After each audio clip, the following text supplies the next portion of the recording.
Welcome to the League of Women Voters of Snohomish County Forum for candidates for Stanwood School District Director Position 5. I'm Vicki Roberts-Gassler, member and a past president of our league. This forum is being live streamed to our league YouTube channel. To those in the virtual space, thank you for joining us. We refer to these primary forums as virtual doorbelling. We will ask a short series of questions, the kind of questions you might ask if a candidate came to your door. Our questions are designed to give you a clear idea of each candidate's experience and the issues they believe are important to address. A recording of the forum will be available on this same YouTube channel for later viewing.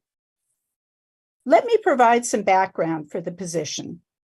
School district directors set policies on curriculum, on books, dress codes, and disciplinary actions. They hire superintendents. They set the district budgets. They work with teachers, administrators, parents, and community members to support all aspects of K through 12 education. Candidates for Stanwood School District Director, Position 5 are Satin-Deseree Arnett, Steve King, and Phil Snider. The League thanks all the candidates for running for office, for their willingness to serve the community if elected, and for participating in this forum. It is the policy of the League to be nonpartisan. Therefore, we neither endorse nor oppose candidates or political parties. We do take positions on issues which we have studied and on which we have reached consensus. The rules for participation in the forum were sent ahead of time to all participants, and they have agreed to engage in respectful communication throughout this event. Let me briefly explain the question and answer period rules, and then we can begin. I will pose the questions and will clearly state the amount of time allowed for each answer. We are using a countdown timer visible to all candidates, and time limits on answers will be strictly enforced.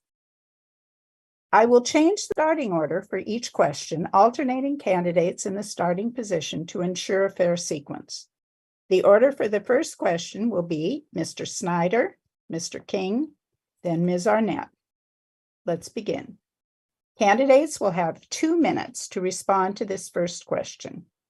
We will start with Mr. Snider. The question is, what are the major issues you feel need to be addressed by this office? Please explain why you are focusing on these issues. Mr. Snider, come off mute. Thank you, Vicki. I appreciate you taking this time. Being on the school board, of course, we're going to be faced with a progression of issues throughout the whole 4-year term. The most important one right now, the most urgent, is addressing the education reduction plan that's been presented to us. Currently, we are facing in the next academic year a shortfall of $8.5 million. This is a result of course, the COVID money drying up and the homeschooling students. Lower population means lower funding, but it's also a result of 2 lost levies in the last 2 elections. We have a choice. Well, I should point out, this is not new money, by the way. This is a levy to replace expired levies. We already have it in place. We were faced with the choice of either finding new money or cutting programs. It's pretty much that simple. I happen to know the writer of the opposition argument of the previous levy election. She is not opposed to levies specifically. She was opposed to that particular levy because it was vague. It was non-specific. It didn't tell the voters what we agreed to spend the money on. I think it's important for us to learn to trust the voters, to let them know what we intend to do with their money, and to earn their trust by showing them that we respect their will and their values. The second most important is, I think, related to the first. And that is that we as board members need to remember and become aware of the fact that we are elected representatives of the community. And we need to represent them and their values and judgments. We need to build an ethos as representatives that we are representative government in this district. Thank you very much, Mr. King.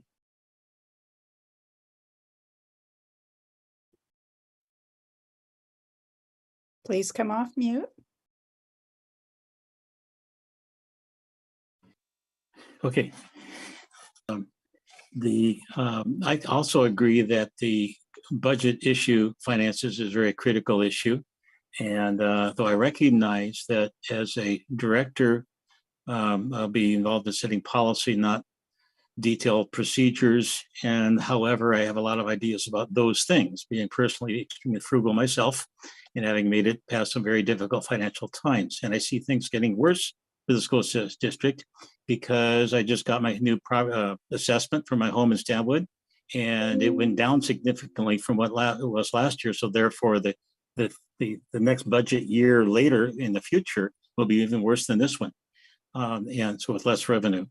And so and the other issues include things like focus on vocational education and connection to industry, mentoring, especially drawing on mentors from industry and from the local senior communities in Warren Beach and Stanwood. I see tutorials and so on as an important thing. Also, I'm concerned about the emotional health of the students, and there are some things that can be done about that, including some proactive information, you might say. For example, depression relative to climate change. Could bring in Chris Moss to talk about that from a more rational perspective than often is what's by the kids like. And so, and also with relative to personal qualities of the students, what would be attractive to employers. And so develop those personal qualities starting in grade school, focusing on that kind of thing, like personal responsibility, work ethics, thankfulness, which happens to be the key to happiness. And then also anticipate a multi-stage workforce preparation. Thank you. Ms. Arnett. Yes, thank you. So I think it sounds like we're all in agreement on some things. I think one of the biggest issues, yes, is definitely the budget and our school funding. I think a major issue behind that is education on things like levies and more transparency. Teaching our community, what goes into these levies, what we're using these levies for, where the dollars are going, being a little bit more specific. I think we can definitely do a better job at that, making it a community effort, collaborative. I believe that another issue is along the same lines, collaboration. I think that I have seen our district in the past years be better about bringing the community in, but I think we need a deeper involvement of collaboration. We are in charge of making, dealing with issues like policy making, curriculums, and things like that. And I am definitely a firm believer of if we are going to be doing things that affect the community and affect our students, then they should be part of those conversations and they should be part of those decision makings with focus groups, with more collaboration with our community. And that goes along lines with curriculum too. I think that I don't necessarily have huge issues with our curriculum, but I believe that we can definitely do better on teaching the community what our curriculum is, giving them better access and making sure that they know where to find the curriculum, how to access that, and how to be more involved in being a part of that process.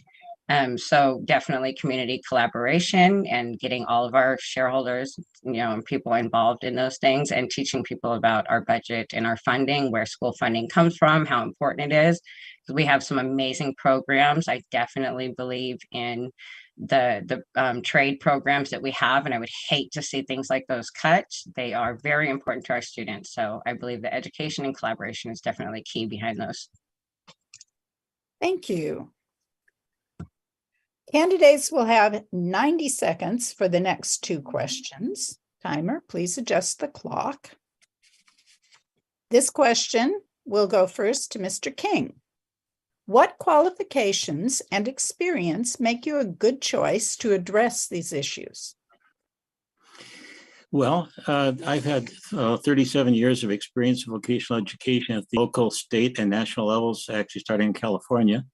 And in that, I did a lot of innovation and had leadership. I was on the National Board of Directors, State Board of Directors for the Educational Association in my field, and also did some pretty substantial innovations. For example, it came up with a totally different sabbatical leave policy for vocational instructors in which they would work in their vocation during the sabbatical leave. And also, my college, I pioneered going from a very loose associate degree standard to a more like a four-year school. And then some years later, and that was initially for the AS pro side of the college, which was mine, it was extended to the AA side. And then later was mandated by the whole state for all of the colleges. And so I tend to see needs and opportunities and do something about them. And I'm really looking for the opportunity, though I haven't figured out yet how we'll do that as a board member as opposed to an administrator. That will be the main challenge as to how to influence things in those directions. Thank you. Ms. Arnett. Yes, thank you. And qualifications, of course, I've never been a school board member before, so this, is my first time running for this, but I have worked very close in the last few years with our school district. I am currently on the equity leadership team. I helped them start that about 3 years ago now. So I have been able to work very closely with our board, with our superintendent, with our students. And I have learned a lot in that time. And I definitely am learning a lot more about the different layers of the district and how that works on all the different levels. I've been involved in this school district for 14 years now. I've had many kids go through the school district. I've been a parent volunteer the whole time, plus some in other districts before I moved here. So I feel that I have some qualifications. I definitely do have a lot to learn still too. I have been also attending many workshops through WASTA, so I can learn the things that I don't know about yet. So I've been attending workshops and learning about things like the school budgeting and what it takes to be a board member, what we are in charge of, what we're not in charge of. So I am definitely taking the time of the things I don't know. I'm making sure that I dive headfirst into as much education, as much learning as I can to be able to succeed in this position if I am elected. Thank you. Thank you. Mr. Snider. Thank you. Well, like Steve, I've spent many years in public education, primarily in two-year colleges, including my most recent one, Lake Washington Institute of Technology, where we have a high school embedded in the college. So I've got a good deal of experience in that area as well. 30 years, as a matter of fact, as of last March. It was kind of a milestone for me. And I looked back and started counting up and realized that by a rough estimate, I've taught between 10 and 12,000 students in my career. I've done this mostly in small towns. We moved around a bit because of family situations, but I started in Bellingham when it was just 49,000 people up there. Went to Crescent City, California on the North Coast, to Casper, Wyoming. I got to know the students and their families personally on an individual basis. I also got to know the local employers and the regional employers in that area because it was our responsibility to make sure that we had good relationships with those employers and we're meeting their needs with our graduates. Employers they don't necessarily want exact training, nursing accepted. What they want is people who know how to read, how to write, how to calculate, and how to compute. And Thank you. Thank you. For our third question, again, for 90 seconds. Councils, commissioners, and boards are required to deliberate and make decisions in public, and to hear from those whose ideas may differ. Please give us an example that demonstrates your ability to work in this way. We will begin with Ms. Arnett. Yes, thank you. I definitely have experience in this. Like I had stated before, I am part of the district's equity leadership team. I also run a nonprofit organization in our community that is a DEI organization. I'm sure many people know that sometimes has been a contentious topic and stuff, but I believe we have made great strides in our organization and in our equity team at the school. And that's because I am very big on listening to other people's experiences and listening to other people's, I believe that the way that we move forward is to invite everybody to the table. I definitely believe the more experiences, the more outlooks, the more diverse opinions, the better the outcome, and the more we can come together and get that. So my job is always building those bridges, listening to everybody, making sure that we have those different opinions and those different voices at the table so we can really work for everybody. Because if everybody's not involved and if everybody can't be heard, then we're only going to be helping a few. And that's just not okay, especially when we're dealing with our children and our community at a whole.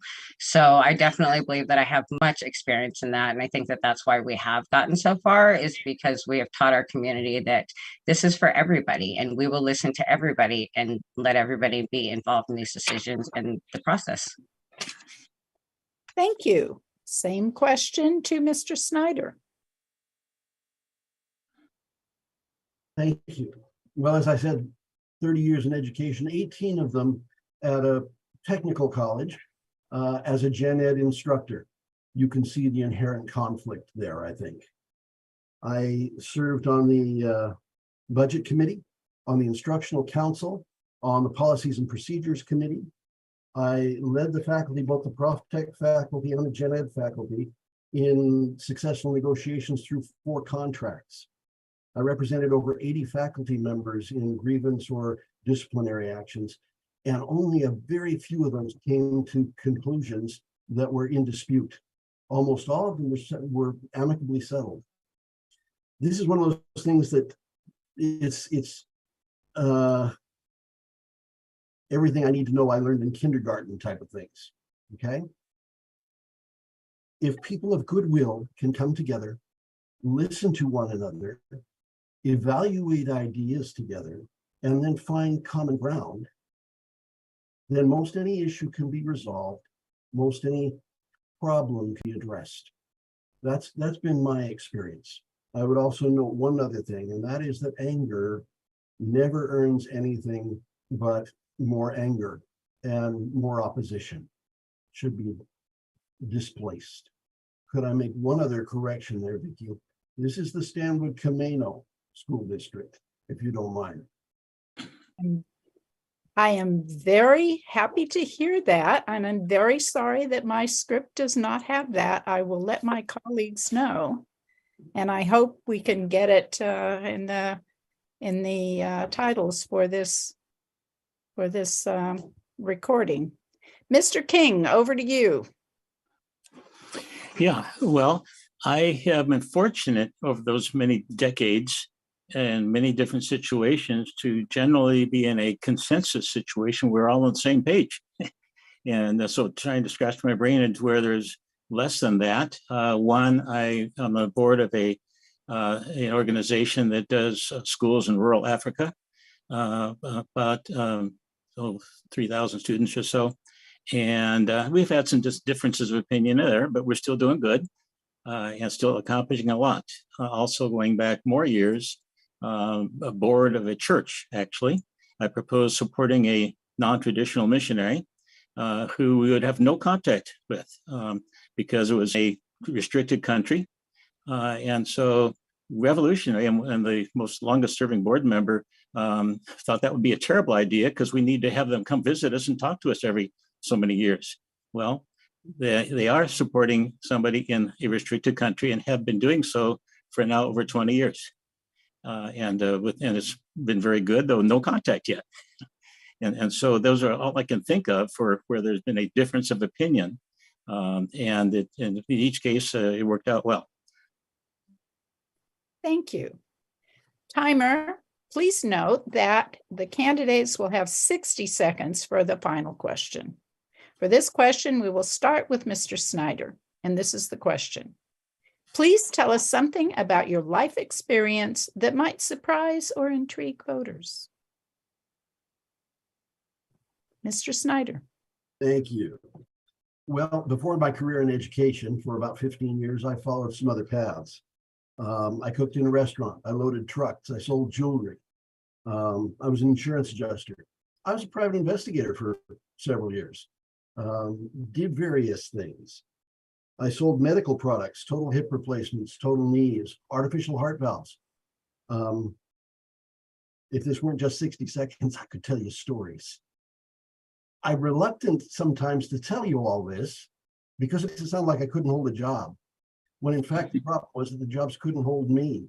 I'd lose interest and get frustrated. So my wife and my mother conspired against me and worked to convince me that I needed to go back to school and get my degree so I could teach, which I did. And from the day I started teaching all the way, I have never once had a morning when the alarm went off and said, I don't want to go to work. I love teaching. I love education. That's why I'm here. Thank you. Same question to Mr. King. Okay, well, a couple of things. One, during the time when I was transitioning from my 7 years of post-high school education to teaching, I started by teaching all the shop classes in the part of Los Angeles County in a number of junior high and high schools. During those same years, which wasn't much income, it was like $25 a day for a substitute. I also was train crew on railroads up in the mountains of between roughly Reno and Sacramento, and rode with the engine and the engineer. Going even more interesting, when I was a kid, I just had finished 6th grade. My dad, who's a dentist, trained me to be his dental assistant. And I did that function up in a boat up in northern British Columbia and fishing villages as he worked on the cannery workers' kids and families. And a little bit in Santa Barbara. Thank you. Ms. Arnett, you have the final word. Thank you. So about me, I have been a small business owner. I'm a nonprofit founder, but most importantly, I am a mother of 9 children. So I have been involved in the public school system for many, many, many years, 26 actually, and my youngest is 4. So he'll be going to preschool next year. So I have another 13, 14 years to go, still involved in the public school system. My husband and I raised those children. We are a blended family and we raised those children on a 1-income household. So boy, do I know how to budget and turn everything into a casserole. So I have been a strong believer in advocating for children. I am a huge advocate for my children. We have had children in IEP. We have had children that have excelled. We have had children in alternative school, in regular public high schools, in different schools. And so I am always been a strong voice for the children in schools. And I have lots and lots of experience at that, definitely. Thank you. Thank you. This concludes our question and answer period. The League appreciates these candidates for Stanwood-Camano School District, position 5. We thank them for joining us and for running for office. A recording of this forum and others will be available on the League of Women Voters of Snohomish County website and YouTube channel. Find the links at lwvsnoho.org. lwvsnoho.org. We encourage you to explore additional information about these and other candidates, all the candidates. The Snohomish County voter pamphlet will be mailed to residences starting on July 12th. Primary election ballots will be mailed starting July 13th, and Election Day is August 1st. Please be a voter. Thank you to our League Candidate Forum team, and special thanks to Dave Moon and the Sultan School students at TurkPride.tv who made this live stream possible. And of course, thank you all for joining us. This concludes our Candidate Forum.